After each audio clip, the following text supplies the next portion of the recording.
You, John Fitzgerald Kennedy, do solemnly swear. I, John Fitzgerald Kennedy, do solemnly swear. That you will faithfully execute the office of President of the United States. That I will faithfully execute the office of President of the United States. And will, to the best of your ability. And will, to the best of my ability. Preserve, protect, and defend the Constitution of the United States. Preserve, protect, and defend the Constitution of the United States. So help you God. So help me God.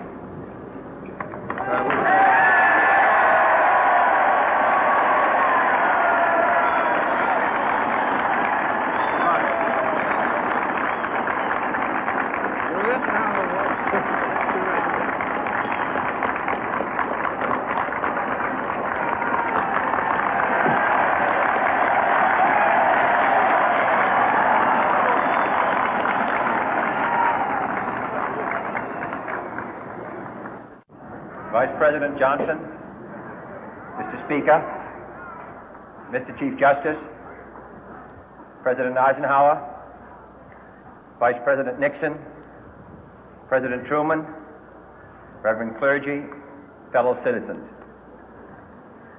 We observe today not a victory of party, but a celebration of freedom, symbolizing an end as well as a beginning, signifying renewal as well as change. For I have sworn before you and Almighty God the same solemn oath our forebears prescribed nearly a century and 3/4 ago. The world is very different now, for man holds in his mortal hands the power to abolish all forms of human poverty and all forms of human life. And yet the same revolutionary beliefs for which our forebears fought are still at issue around the globe. The belief that the rights of man come not from the generosity of the state, but from the hand of God.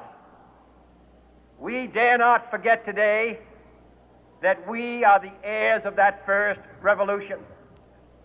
Let the word go forth from this time and place to friend and foe alike that the torch has been passed to a new generation of Americans born in this century, tempered by war, disciplined by a hard and bitter peace, proud of our ancient heritage, and unwilling to witness or permit the slow undoing of those human rights to which this nation has always been committed and to which we are committed today at home and around the world.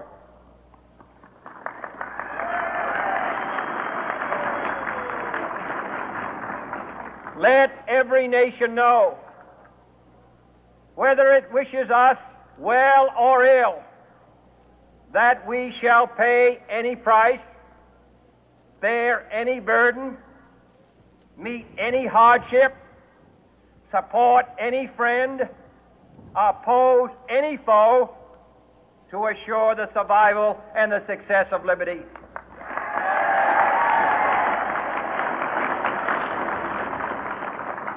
This much we pledge and more.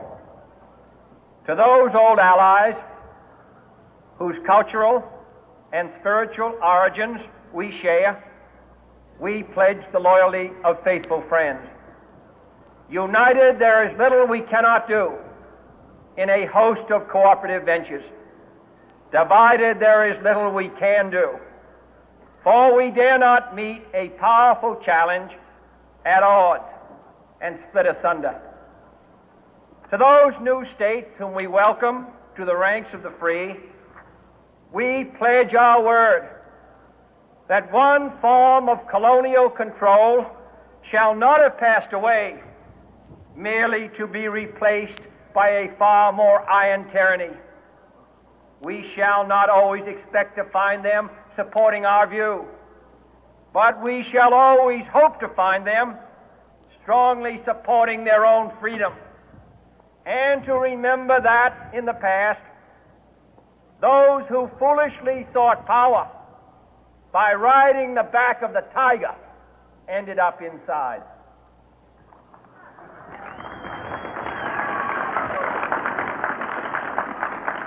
To those people in the huts and villages of half the globe struggling to break the bonds of mass misery, we pledge our best efforts to help them help themselves for whatever period is required, not because the communists may be doing it, not because we seek their votes, but because it is right. If a free society cannot help the many who are poor, it cannot save the few who are rich.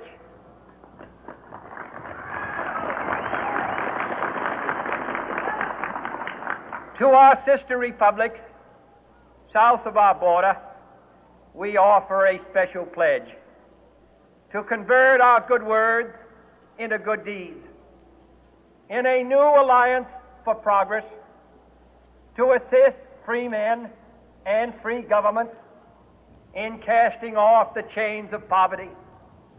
But this peaceful revolution of hope cannot become the prey of hostile powers. Let all our neighbors know that we shall join with them to oppose aggression or subversion anywhere in the Americas. And let every other power know that this hemisphere intends to remain the master of its own house.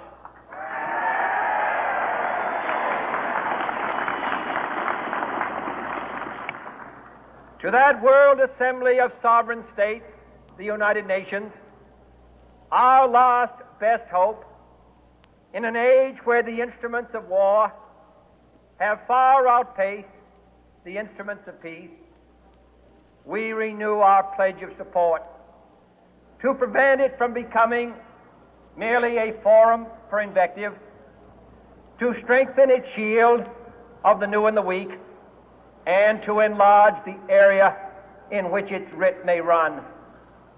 Finally, to those nations who would make themselves our adversary, we offer not a pledge, but a request that both sides begin anew the quest for peace.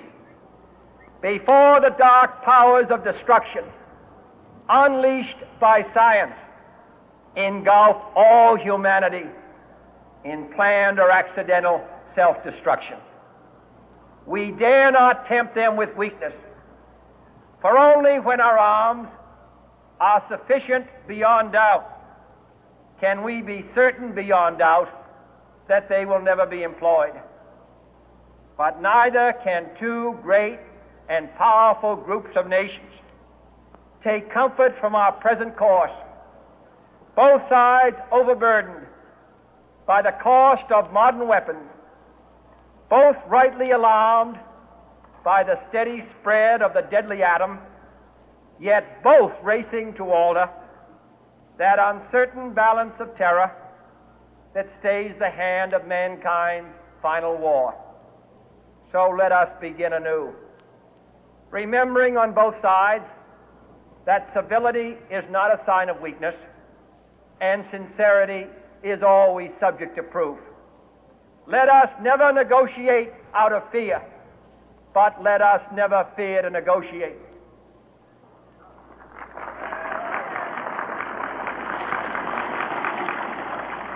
Let both sides explore what problems unite us, instead of belaboring those problems which divide us.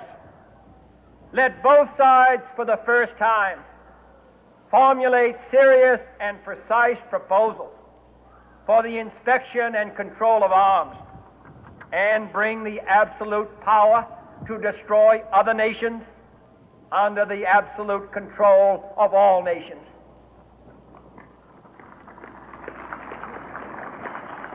Let both sides seek to invoke the wonders of science instead of its terrors.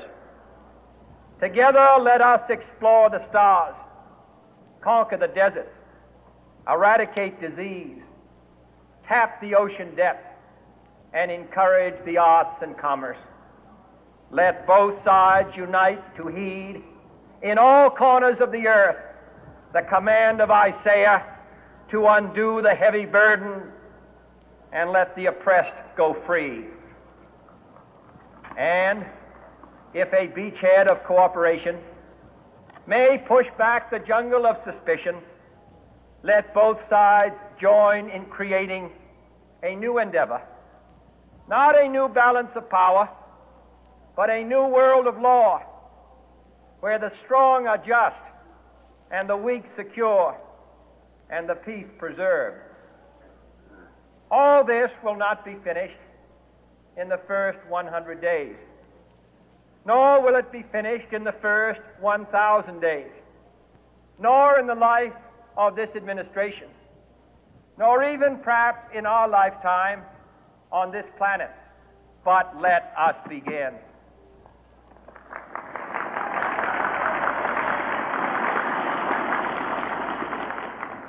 In your hands, my fellow citizens, more than mine, will rest the final success or failure of our course.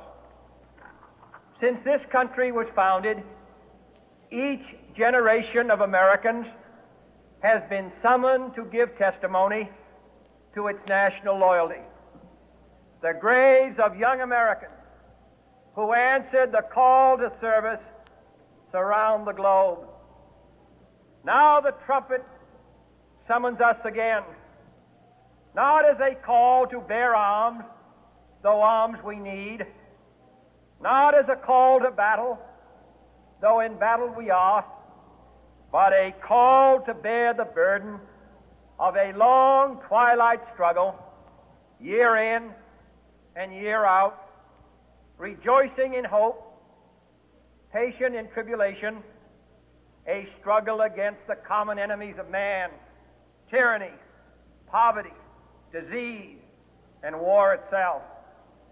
Can we forge against these enemies a grand and global alliance,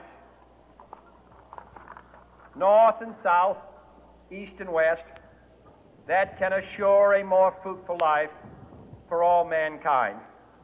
Will you join in that historic effort?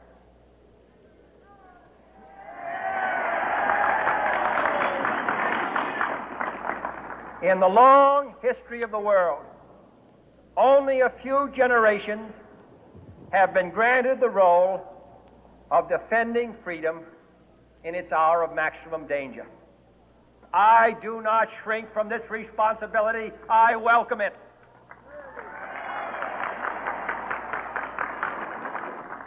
I do not believe that any of us would exchange places with any other people or any other generation. The energy, the faith, the devotion